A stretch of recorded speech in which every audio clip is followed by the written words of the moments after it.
Welcome to my channel. আজকে আমি যখন ভুট্টা ছাড়াচ্ছিলাম আমার মাথায় একটা ক্রিয়েটিভিটির জন্ম নিল। হঠাৎ আমার মনে হলো, আচ্ছা এগুলো দিয়ে যদি ড্রেস বানাই কেমন লাগে দেখতে। তো ঠিক আছে, তাই এগুলো দিয়ে একটু ক্রিয়েটিভিটি বানানো যেতে পারে। আমি ভাবলাম এই যে খোসাগুলো আছে এগুলো দিয়ে কলি যদি বানাই, অনেকগুলো নিচে কলি তৈরি হয়ে যাবে। আর যে বড়টা আছে, বড় মানে খোসাটা আছে, সেটা দিয়ে উপরের পাটটা বানানো যেতে পারে। তাই উপরের পাটটা কেটে নিলাম, নিয়ে নিচের কলিটা আমি বানিয়ে নিলাম।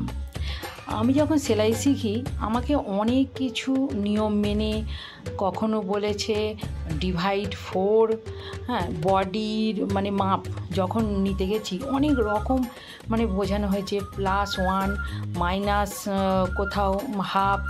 তো সেই জন্য আমার মনে হয়েছিল তখন বাবার ড্রেস আমি আর তৈরি করতে পারবো না।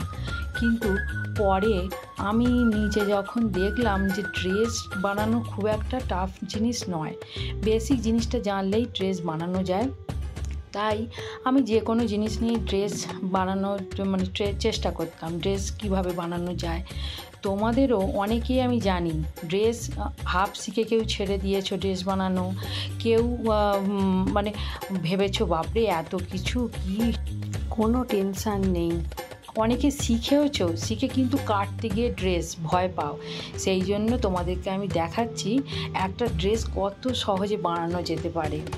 আমি নিচের কলিটা বানাতে গিয়ে যদি আমি মাপ করে নিয়ে ডিভাইড করে দিই তাহলেই হয়ে যায়।